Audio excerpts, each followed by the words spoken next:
Hi అండి, అందరికీ నమస్తే. నేను మీ సరిత.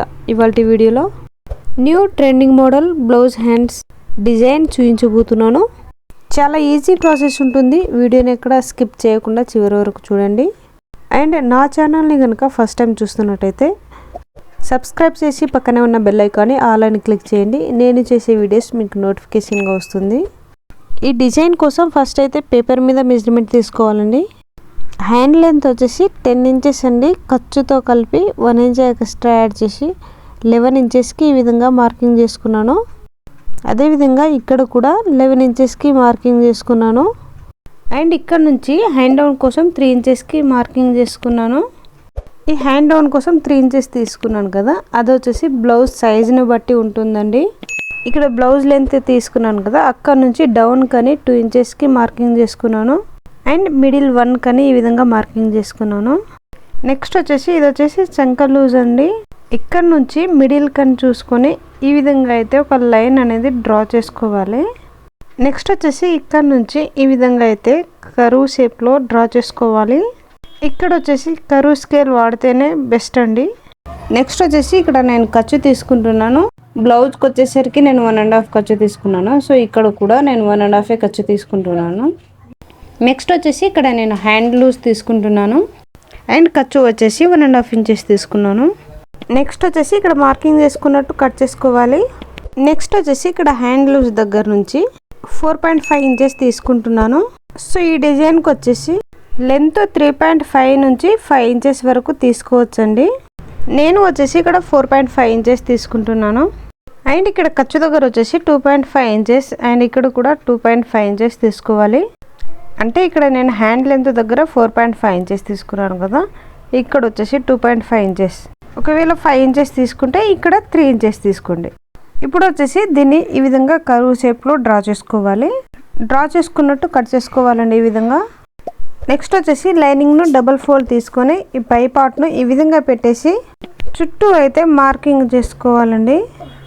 నెక్స్ట్ వచ్చేసి ఇక్కడ డౌన్ సైడ్ అటాచ్ చేసుకోవడానికి ఒక 1/2 ఇంచ్ ఎక్స్ట్రా తీసుకొని ఎక్స్ట్రా క్లాత్ను కట్ చేసుకోవాలి.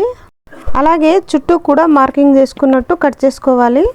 నెక్స్ట్ వచ్చేసి హ్యాండ్ లూజ్ పార్ట్ కోసం డబల్ ఫోల్డింగ్లో ఈ విధంగా అయితే క్లాత్ తీసుకొని పేపర్ కట్ చేసుకున్నాం కదా, సో దీన్ని ఈ విధంగా పెట్టేసి చుట్టూ కూడా మార్కింగ్ చేసుకోవాలి. నెక్స్ట్ వచ్చేసి ఇక్కడ పై వైపున అటాచ్ చేసుకోవడానికి ఒక 1/2 ఇంచ్ ఎక్స్ట్రా తీసుకోవాలి. నెక్స్ట్ వచ్చేసి ఇక్కడ లైన్ డ్రా చేసుకున్నట్టు చుట్టూ కూడా కట్ చేసుకోవాలి. నెక్స్ట్ వచ్చేసి ఇక్కడ బ్లౌజ్ మ్యాచింగ్ క్లాత్ తీసుకొని ఈ విధంగా ఫోల్డింగ్ చేసుకోవాలి.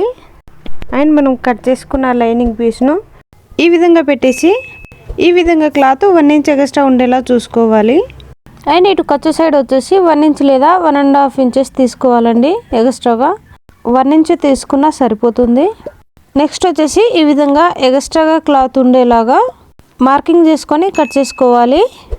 నెక్స్ట్ వచ్చేసి రెండు వైపులా సమానంగా ఉండేలా 2 ఇంచెస్ క్లాత్ ఈ విధంగా తీసుకోవాలి. అండ్ థర్మోకోల్ బాల్ తీసుకోవాలండి.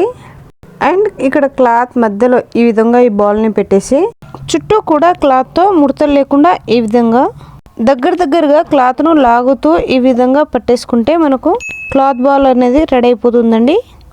నెక్స్ట్ వచ్చేసి ఒక థ్రెడ్ తీసుకొని దీన్ని ఈ విధంగా చుట్టూతూ గట్టిగా ముడి అనేది వేసుకుంటే మనకు ఈ విధంగా నీట్గా అనేది వస్తుందండి. ఇదే విధంగా మనకు ఎన్ని అవసరం ఉన్నాయో అన్ని రెడీ చేసుకోవాలి.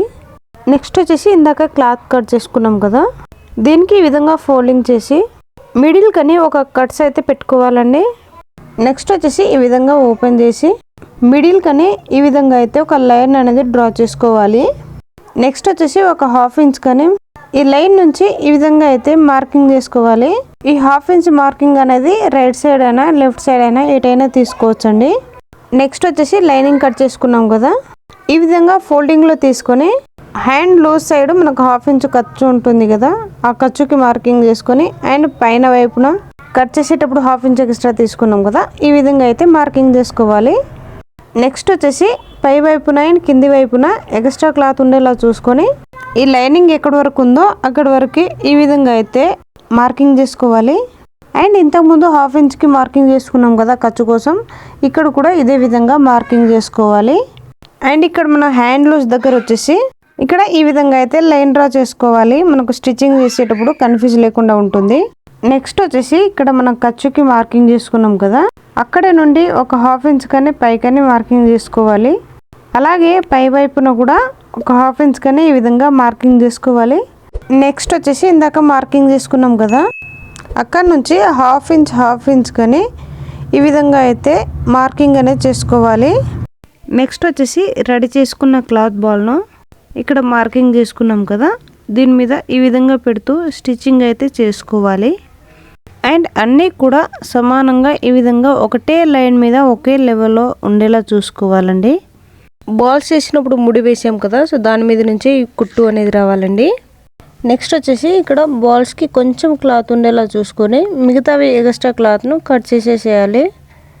నెక్స్ట్ వచ్చేసి దీన్ని ఈ విధంగా ఫోల్డింగ్ చేసి ఇక్కడ కనిపిస్తుంది చూడండి కుట్టు, అది వచ్చేసి మనం బాల్ అటాచ్ చేసుకున్నాం కదా, సో దానిపై నుంచి ఈ విధంగా అయితే ఒక కుట్టు అనేది వేసుకోవాలి. ఇలా కుట్టు వేసుకున్నాక మనకు ఈ విధంగా అయితే వస్తుందండి. నెక్స్ట్ వచ్చేసి ఈ విధంగా క్లాత్ పై నుంచి ఇంకో కుట్టు అనేది వేసుకోవాలండి. బాల్స్ దగ్గర వచ్చేసరికి పాదం పైకి అనుకుంటూ స్టిచ్చింగ్ అనేది చేసుకోవాలండి. నెక్స్ట్ వచ్చేసి ఈ లైనింగ్ పీస్ని ఈ విధంగా తీసుకొని లైనింగ్ పీస్ లెంత్ ఎంత ఉందో ఈ విధంగా అయితే మార్కింగ్ అనేది చేసుకోవాలి. ఇక్కడ వచ్చేసి ఏమైనా ఎక్స్ట్రా క్లాత్ ఉంటే కట్ చేసేసేయాలి. నెక్స్ట్ వచ్చేసి లైనింగ్ పీస్ను ఈ విధంగా ఓపెన్ చేసి తీసుకోవాలి. అండ్ ఇక్కడ బాల్స్ అటాచ్ చేసుకున్నాం కదా, ఈ ఫ్యాబ్రిక్ను ఈ విధంగా మిడిల్ కని చూసుకొని సెట్ చేసుకోవాలి.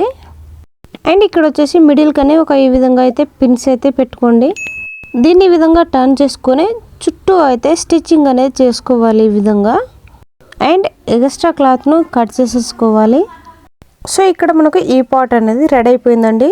నెక్స్ట్ వచ్చేసి పైన పార్ట్ ఉంటుంది కదా, లైనింగ్ తీసుకొని మెయిన్ ఫ్యాబ్రిక్ ఈ విధంగా పెట్టేసి ఈ విధంగా లైనింగ్ పైకి ఉండేలా టర్న్ చేసుకొని చుట్టూ అయితే స్టిచ్చింగ్ చేసుకోవాలి. నెక్స్ట్ వచ్చేసి ఎక్స్ట్రా క్లాత్ ఏమైనా ఉంటే కట్ చేసేసుకోవాలి. ఇక్కడ వచ్చేసి దీన్ని ఈ విధంగా కాకుండా మీరు రివర్స్ అయినా చేసుకోవచ్చండి. రివర్స్ చేసుకుంటే డైరెక్ట్గా ఈ విధంగా అయితే అటాచ్ చేసుకోవచ్చు. ఇక్కడ main fabric and lining reverse చేసుకోలేదు కాబట్టి ఈ విధంగా అయితే అటాచ్ చేసుకోవాలి.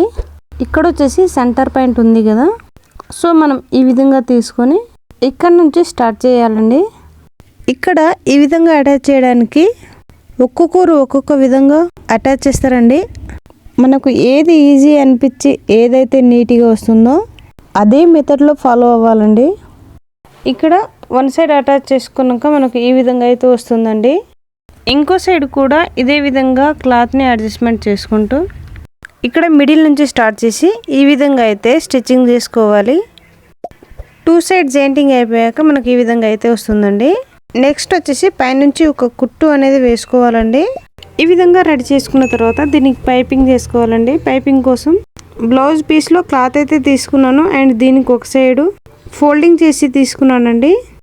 అండ్ దీన్ని ఈ విధంగా అటాచ్ చేసుకోవాలి. నెక్స్ట్ వచ్చేసి పైపింగ్ థ్రెడ్ తీసుకొని ఈ విధంగా పెట్టేసి క్లాత్ ఫోల్డింగ్ చేసి పైనుంచి ఒక కుట్టు అనేది వేసుకోవాలి. అండ్ నెక్స్ట్ వచ్చేసి సింగిల్ పాదం డిస్టెన్స్లో ఇంకో కుట్టు అనేది వేసుకోవాలి. పైపింగ్ అయితే ఫినిష్ అయిపోయిందండి. ఈ డిజైన్ కనుక మీకు నచ్చితే ఒక లైక్ చేసుకోండి. ఎవరికైనా యూజ్ అవుతుంది అనుకుంటే షేర్ చేయండి. Thank you for watching.